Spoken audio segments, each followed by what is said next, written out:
16 साल की एक लड़की कैलोर स्यू क्लेवर जो दोस्तों के साथ बाहर जाने के लिए अपने घर से निकलती है, मगर घर से निकलने के बाद उसे दोबारा कभी जिंदा नहीं देखा गया। कैसे इन्वेस्टिगेटर्स को 40 से भी ज़्यादा साल का समय लग गया उसके किलर को पकड़ने के लिए, जानेंगे आज की इस केस स्टडी में। बून काउंटी, केंटकी, 4 जून 1976। कैलोर स्यू क्लेवर को आखिरी बार जब देखा गया जब वो अपने घर से निकलती है और वो एक कार में बैठती है जिसमें एक आदमी बैठा हुआ था जिसके बाल सैंडी ब्लॉन्ड कलर के थे। वो आदमी शायद मोंटे कार्लो या पोंटियाक ग्रैंड प्रिक्स ड्राइव कर रहा था। 1970 के टाइम बून काउंटी, केंटकी मर्डर या किडनैपिंग होना बहुत रेयर था। मिसिंग होने के 24 घंटे के अंदर ही उसकी बॉडी मिल जाती है। उसी एरिया में रहने वाले एक डेंटिस्ट ने देखा कि रोड के साइड में कूड़े के ढेर के पास कुछ है। जून 5 सुबह के 8:30 बजे जब उसने पास जाके देखा तो पता चला कि वहाँ एक बॉडी थी और ये और कोई नहीं, क्लेवर ही थी। जब वहाँ की पुलिस पहुँचती है तो पाती है कि क्लेवर ऑलमोस्ट पूरी नेकेड रोड के साइड में मृत पड़ी हुई थी। उन्हें देखते ही ये पता चल गया कि किसी ने उसको सेक्सुअली असॉल्ट करके उसका गला दबा के मार डाला है और उसकी बॉडी पे काफ़ी निशान भी थे जिससे उसे काफ़ी भारी चीज़ से पीटा गया हो। फिर उसकी बॉडी को ऑटोप्सी के लिए भेज दिया गया। ऑटोप्सी की रिपोर्ट में वो सारी चीज़ें जो पुलिस ने अंदाज़ा लगाया था कि उसे बहुत पीटा गया था और सेक्सुअली असॉल्ट करके मार दिया गया था, ये सब सही था। ऑटोप्सी में ये भी पता चलता है कि उसके हाथों पे कुछ मार्क्स थे जिससे ये पता चल रहा था कि उसने अपने बचाव के लिए फाइट करी थी। इस केस को डिटेक्टिव जेरी कीथ को दे दिया गया जो बहुत ज़्यादा एक्सपीरियंस्ड थे होमोसाइड केसेस में। तुरंत ही Jerry Keith forensic evidence collect करने में जुट जाते हैं। 1970 के टाइम पुलिस ज़्यादा कुछ वैसे कर भी नहीं सकती थी डीएनए और फिंगरप्रिंट से, और अगर उन्हें डीएनए मिल भी जाता तो वो सिर्फ उस पर्सन का ब्लड टाइप ही पता कर सकते थे। ब्लड टाइपिंग के अलावा उस टाइम आज के जितना एडवांस इक्विपमेंट नहीं था और उन्हें फिंगरप्रिंट भी मिल जाता तो उससे भी ज़्यादा कुछ कर नहीं सकते थे क्योंकि उस टाइम आज के जैसा कोई डेटाबेस नहीं था जिससे वो मैच करते। इस केस में डिटेक्टिव लकी होते हैं और उन्हें डीएनए और फिंगरप्रिंट दोनों मिल जाते हैं, मगर ये सिर्फ एक छोटा सा स्टेप था उनकी इन्वेस्टिगेशन का। काफ़ी सारे लोग से पूछताछ करने से पता चला कि क्लेवर को अपनी बाइक चलाते देखा गया था वहाँ के एक पार्क में। ये पार्क बहुत फेमस था टीनेजर्स के हैंगआउट के लिए। घर से निकलने से पहले क्लेवर अपनी माँ को बोलती है कि वो अपने फ्रेंड्स के वहाँ जा रही है, वो डिनर भी वहीं कर लेगी, मगर उसने ये नहीं बताया कि ये फ्रेंड था कौन। बहुत सारे विटनेसेस ने बोला कि उन्होंने उसे एक कार में जाते हुए देखा था, मगर किसी को कार की डिस्क्रिप्शन ठीक से याद नहीं होती। कोई बोलता है कि वो मोंटे कार्लो थी और किसी ने बोला कि वो पोंटियाक ग्रैंड प्रिक्स थी। कार की डिस्क्रिप्शन सही ना होने के कारण इस एंगल में पुलिस ज़्यादा आगे नहीं बढ़ पाती। वो दूसरे एंगल सर्च करने लग जाते हैं कि क्या कोई उसका एक्स बॉयफ्रेंड था जिसने ये किया या उसके स्कूल में कोई उसका दुश्मन था। क्या कोई ऐसा था उसके लाइफ में जिसने ये किया होगा। पुलिस को लगता है कि शायद वो अपने किलर को जानती होगी। ऐसा इसलिए क्योंकि जितने भी विटनेस थे उन्होंने बोला कि पार्क के पास एक कार आके रुकती है। क्लेवर कुछ देर उससे बातें करती हैं और फिर खुद उस कार में बैठ जाती है।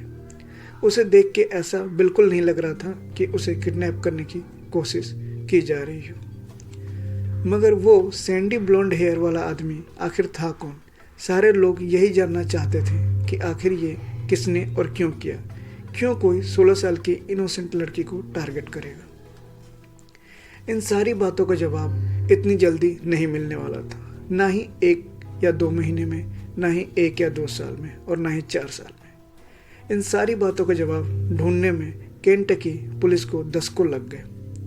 बहुत ही कम इन्वेस्टिगेशन लीड्स होने के कारण क्लेवर का ये केस कोल्ड हो जाता है। हालांकि पुलिस के पास किलर का डीएनए और फिंगरप्रिंट था, मगर किसी से मैच करने के लिए कोई डेटाबेस नहीं था। जेरी कीथ जो इस केस पे काम कर रहे थे, उन्हें 10 साल लग गए। उनकी इन्वेस्टिगेशन के बाद वो 2 पॉसिबल सस्पेक्ट तक पहुंचते हैं जो वो सोचते हैं कि उन्होंने क्लेवर को मारा होगा। पहला सस्पेक्ट वो था जिसने एक कार चुराई थी, ठीक वैसा ही जैसा कि लोगों ने बताया था। इसके अलावा उससे पहले उसके ऊपर काफ़ी केस रजिस्टर थे, मगर बस एक प्रॉब्लम ये थी कि डिटेक्टिव कीथ को ये प्रूव नहीं मिला कि वो क्लेवर के मर्डर के समय बून काउंटी या उसके आसपास था। और दूसरा सस्पेक्ट एक मिस्ट्री ही था, क्योंकि पुलिस उसे आइडेंटिफाई ही नहीं कर पाई थी।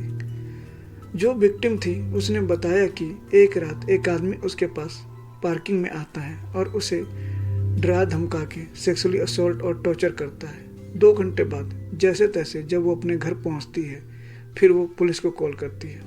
वो बताती है कि जब वो कार में अपने बैठने वाली थी, जब ही वो आदमी आता है और उसके साथ ये सारे काम करता है। पुलिस सबसे पहले कार ही चेक करती है कि शायद उस पे उसके फिंगरप्रिंट मिल जाए, और वो लकी भी निकलते हैं। उन्हें फिंगरप्रिंट मिल जाता है जो कि विक्टिम के नहीं थे, मगर इसका कोई फ़ायदा नहीं होने वाला था क्योंकि उनके पास मैच करने के लिए कोई डेटाबेस नहीं होता। फिर से 1978 वाला ये केस भी कोल्ड हो जाता है और उसका अटैकर एक मिस्ट्री ही बनकर रह जाता है। जितना टाइम बीतता जाता है उतना ही चांसेस भी कम होते जाते हैं केस सॉल्व होने के। 2017 तक इस केस को 40 साल हो गए थे और ओरिजिनल इन्वेस्टिगेटर्स का निधन भी हो जाता है। फिर इस केस को 2 नए डिटेक्टिव क्यू कॉक्स और टिम एडम्स को दे दिया जाता है। इस टाइम तक डीएनए टेक्नोलॉजी काफ़ी डेवलप हो चुकी थी, जो इस केस में काफ़ी हेल्पफुल साबित होने वाली थी। ये केस काफ़ी पुराना हो चुका था। सारे लोग यही सोच रहे थे कि आखिर क्यों अभी तक इसे सॉल्व नहीं किया जा सका। दोनों नए डिटेक्टिव्स ने पहले डीएनए प्रोफाइल डेवलप करवाई, उसी डीएनए से जो 1976 में कलेक्ट किया गया था। उन लोगों के पास डीएनए प्रोफाइल तो थी, मगर फिर से एक दिक्कत, उसे कंपेयर किससे करें। फिर डिटेक्टिव्स ने उन 2 लोगों पे फोकस किया जिसे जेरी कीथ ने सस्पेक्ट समझा था। पहला सस्पेक्ट जिसने कार चुराई थी, वो उन्हें फ्लोरिडा में मिल गया। उसने कबूल किया उस टाइम उसने कार चुराई थी और उस पर काफ़ी केसेस भी थे, मगर उसने क्लेवर का मर्डर नहीं किया था। मगर डिटेक्टिव उसकी बात को इतनी आसानी से नहीं मानने वाले थे। जब उससे डीएनए मैच किया तो पता चला कि ये वो नहीं है जिसे वो ढूंढ रहे थे। अभी भी उनके पास एक दूसरा सस्पेक्ट था, मगर वो था कौन ये कोई नहीं जानता था। जून 2019 जो फिंगरप्रिंट मिले थे कार पे, उसे केंटकी स्टेट क्राइम लैब को ट्रांसफ़र कर दिया गया। फिंगरप्रिंट को ऑटोमेटेड फिंगरप्रिंट आइडेंटिफिकेशन सिस्टम पे अपलोड कर दिया जाता है। सारा कंपैरिजन करने में लगभग 4 हफ्तों का समय लग जाता है। जुलाई 13, 2019 को नोटिफाई किया जाता है कि उन्हें एक मैच मिल गया है। फिंगरप्रिंट जिस आदमी से मैच होता है वो 77 ईयर ओल्ड था और उसका नाम होता है माइकल डीन टेट।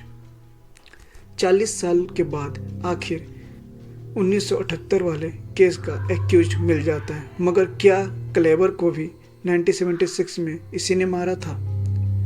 नवंबर 2019 में माइकल डीन टेट को पकड़ लिया जाता है और वो कबूल करता है 1978 वाले अपने क्राइम को। जितना उससे पूछा जाता है उतना वो और बताता है। वो कहता है कि शायद 1976 में भी उसी ने किया हो, क्योंकि उसने ऐसे बहुत सारे क्राइम किए हुए थे। केलर के मर्डर के समय माइकल टेट की जॉब कैब ड्राइवर की थी, तो शायद वो उस टाइम वहाँ हो।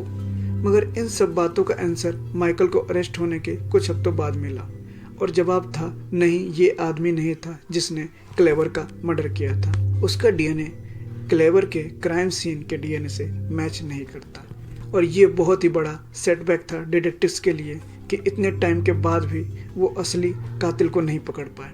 मगर ये कहानी अभी ख़त्म होने वाली नहीं थी।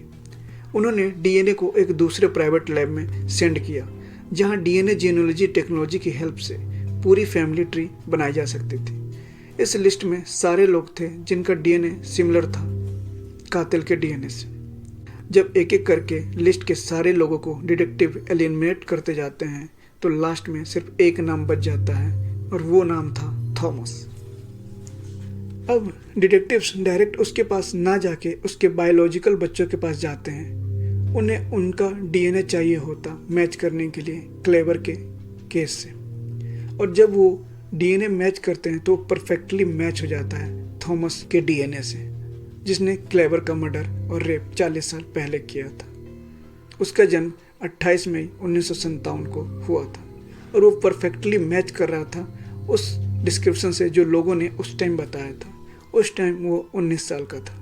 मगर आखिर कैसे थॉमस इतने सालों तक बच गया मर्डर करने के बाद, जबकि वो भी बहुत सारे क्रिमिनल केसेस में इन्वॉल्व था उस टाइम।